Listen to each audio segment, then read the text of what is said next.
C'est sur ces pas de danse, une création d'Irène Tassambedo, que la cérémonie officielle de la 30e édition du Jazz Awara a été lancée ce vendredi 29 avril à l'Institut français de Ouagadougou sous le parrainage de l'homme d'affaires burkinabé Lassina Diawara. Un homme qui a vu naître et grandir ce festival. J'ai suivi la naissance de Jazz Awara en 92. Du coup, quand les organisateurs m'ont contacté pour être le parrain de cette année, j'ai accepté avec plaisir et enthousiasme. Pour la petite histoire, j'ai déjà parrainé Jazz Awara dans les années 2000-2001 et une longue histoire d'amitié existe entre moi et ce festival depuis ses tout débuts. À l'époque où le jazz semblait être une musique d'initiés et d'élite. J'ai alors fait la connaissance d'excellents musiciens, comme le Malien Ali Farka Touré, qui devint un grand ami jusqu'à sa mort en 2006. Depuis 30 ans, tous les jazzophiles, comme moi, ont pu découvrir les 1000 facettes de ce genre musical né aux États-Unis au début du XXe siècle par les Noirs américains, par le biais d'une programmation toujours riche et variée lors des différentes éditions de Jazz Awara. Ainsi, en fêtant le jazz, nous célébrons bien plus qu'une musique. Nous célébrons aussi la créativité, les partenariats, les collaborations et la liberté d'expression, toutes choses qui promeuvent les objectifs de développement durable et favorisent le dialogue entre les cultures. Le coordinateur de Jazz Awara se réjouit de la mobilisation du public malgré la situation sécuritaire du pays. Pour Abdoulaye Diallo, chaque année de Jazz Awara est une épreuve à surmonter. Chaque jour confronté à cette dure réalité. Malgré cela, vous êtes là. Merci pour votre présence. Chaque année, ce sont des difficultés de divers ordres que nous nous acharnons à surmonter, guidés par notre amour, notre passion commune pour la musique, le jazz. Plusieurs personnalités ont répondu présents à l'invitation des organisateurs et pour la première fois dans l'histoire d'un festival au Burkina, des anciens ministres de la Culture et de la Communication se sont retrouvés sur la même place que ceux en fonction aujourd'hui. Je déclare donc ouvert le 30e Festival de Jazz Awara et je vous remercie.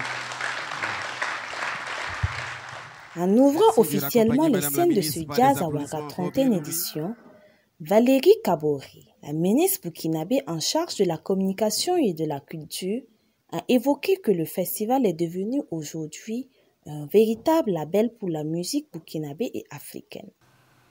Cette nouvelle édition démontre en effet la pérennité et la très grande qualité d'un événement culturel structurant pour notre pays. Depuis 1992, le paysage culturel du Burkina s'est profondément modifié. Notre société a changé, les pratiques et les goûts des publics ont considérablement évolué. Malgré toutes ces transformations, Jazz Awara est demeuré, j'allais dire, zen et imperturbable. Et applaudissez donc pour ce festival. Il a résisté au temps pour avoir su concilier la fidélité à ses origines et son ouverture aux formes les plus contemporaines du jazz. Ce jour, 29 avril, Jazz Awara a allumé ses lampions dans notre beau pays de culture, le Burkina Faso, creuser les sonorités d'Afrique de l'Ouest. Place à la scène. Le premier artiste de la soirée est burkinabé. L'incroyable, le talentueux Patrick Carpé, invité à présenter son tout nouvel album Tansoba au public.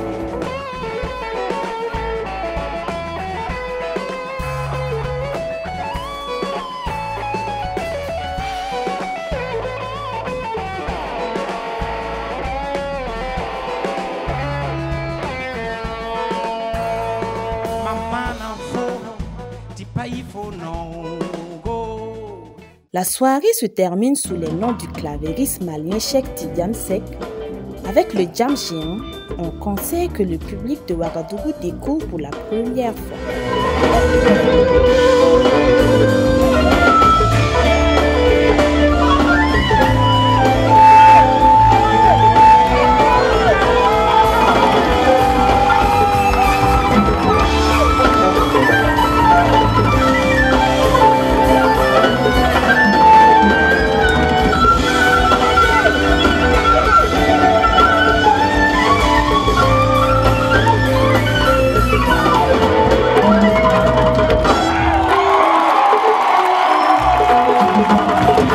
Inspiration, sonorité et des collaborations avec des artistes d'autres pays ont couronné la soirée. Jazz Awara a 30 ans aujourd'hui.